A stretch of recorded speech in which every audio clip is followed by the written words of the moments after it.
yake ni yenye kujibiwa. Sami'na, tumesikia hapa baada muda mdogo ayatu siyam, aya zinazozungumzia funga. Fi wasat ayatu siyam, katikati za aya za funga azozitaja Habib hapa, qablaha wa ba'daha. في وسط جاءت قول الله تعالى: وإذا سألك عبادي عني قريب أجيب دعوة الداعي إذا دعان فليستجيبوا لي وليؤمنوا به لعلهم يرشدون. وبعده: أحل لكم ليلة الصيام الرفث إلى نسائكم وقبله: كتب عليكم الصيام يا أيها الذين آمنوا كتب عليكم الصيام كما كتب على الذين من قبلكم لعلكم تتقون أياما معدودات. Allah subhanahu wa ta'ala ameanza kutaja aya zinazohusiana na funga, katikati akataja aya hii, aya ya dua: wa idha sa'alaka ibadi anni, pindi watakapokuuliza waja wangu kuhusiana na mimi, fa inni qarib, basi waambie hakika mimi niko karibu sana. Ujibu da'wata da'i idha da'an, ninajibu maombi ya anayeniomba pindi anaponiomba. Falyastajibu li, basi waniitikilie mimi, wafanye ibada, wajiepushe na maasiya, waliuminu bih, na waniamini mimi Allah. Ndipo watakapoongoka, ndipo watakapofanikiwa.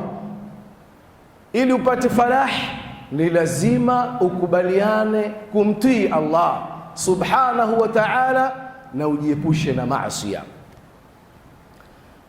Akhadha minha alulama, wanawachuoni wakachukua hapa aya hii kuwekwa katikati, fi wasita, yani katikati, fi ahkami ayati siyam, zimekuja hukumu za aya za funga, kufaradhishiwa na nini na utaratibu wake, hukumu na nini.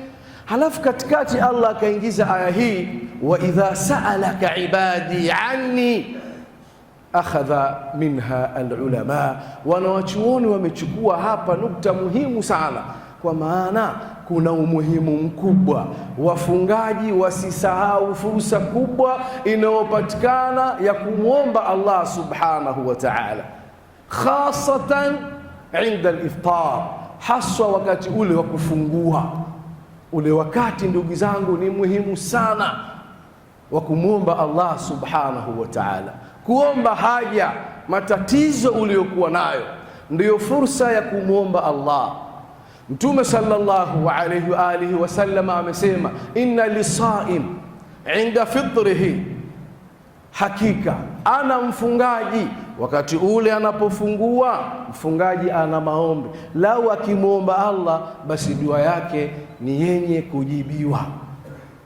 Inna lisaim inda fitrihi la da'watun la turad, ama kwa hakika ana mfungaji wakati ule wa kufungua ana fursa kubwa, ana maombi, ana dua, hairudi patupu, mustajaba, dua yenye kujibiwa. Katika hadithi nyingine ya Mtume sallallahu alaihi wasallam amesema: thalathat da'wat la turad, thalatha, dua sampuli tatu hazirudi patupu, ni zenye kujibiwa. Minhu as-saim, miongoni mwa dua sampuli tatu inayojibiwa na Allah hapo kwa hapo, hairudi patupu, ni dua ya mfungaji, khasa inda fitrihi, khasa wakati ule wa kufungua. Ndugu zangu, kipindi kile cha kufungua wengi tunajisahau, ndipo pale tunapokusanya mtu mmoja huyu, walillahi alhamd, ana maji, ana juisi, ana kahawa, ana tende, ana halwa, amekusanya vitu chungu mzima. Anapomaliza kufungua anasahau fursa hii ya dua, anasahau kabisa. Mtume sallallahu alaihi wasallam anapomaliza tukufungua kwa tende, pale pale anaomba dua, ndani yake ni dua na ndani yake kuna kumshukuru Allah subhanahu wa ta'ala. Amesema Mtume, dhahaba ad-dama wabtallat al-uruq wa thabata al-ajru insha Allah.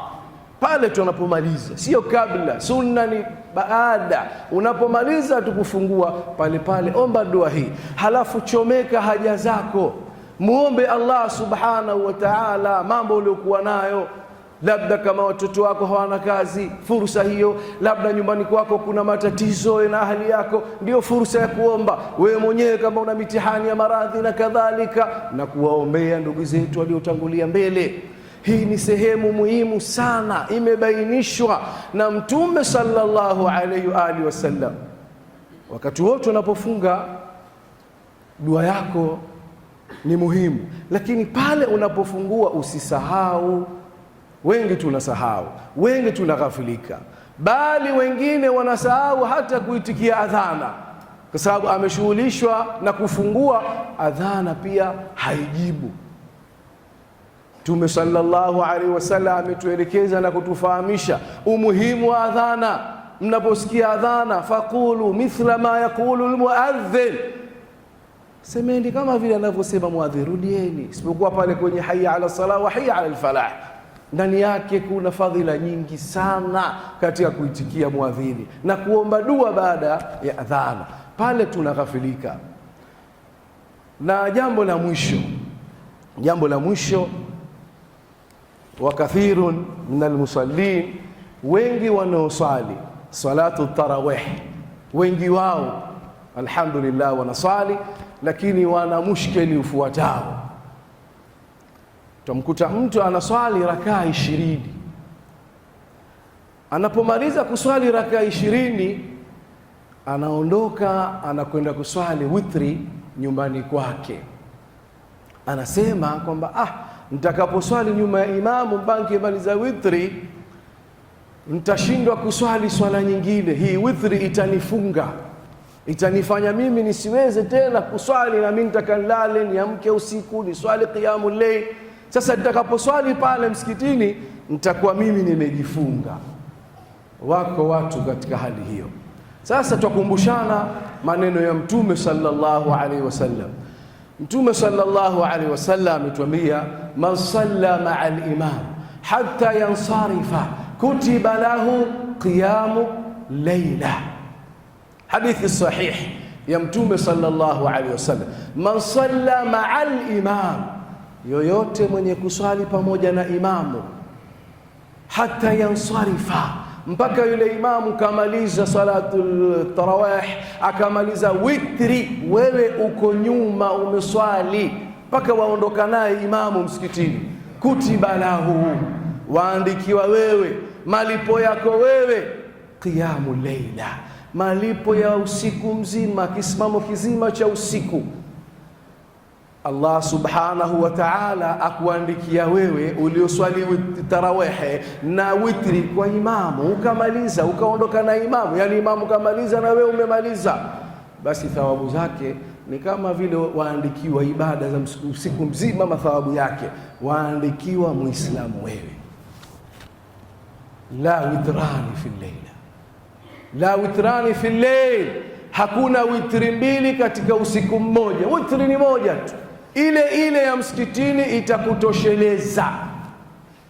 Na ukirudi nyumbani umelala, ukiamka kama wataka kuswali, swali mathna mathna, mbili mbili. Ndio maneno ya Mtume sallallahu alaihi wa alihi wasallam. Umeweza kuswali mbili, umeweza kuswali nne, umeweza kuswali sita, swali, lakini sio witri, itakuwa ni qiyamul layl. Kadhalika katika qiyamul layl, ndugu zangu, ni kusoma Qur'ani usiku, ni fursa za kumwomba Allah, kusoma Qur'ani kwa wingi, kumsabihi Allah, kumswalia Mtume. Mwenyezi Mungu Subhanahu wa Ta'ala tunamuomba azikubali saumu zetu na ibada zetu na tauba zetu.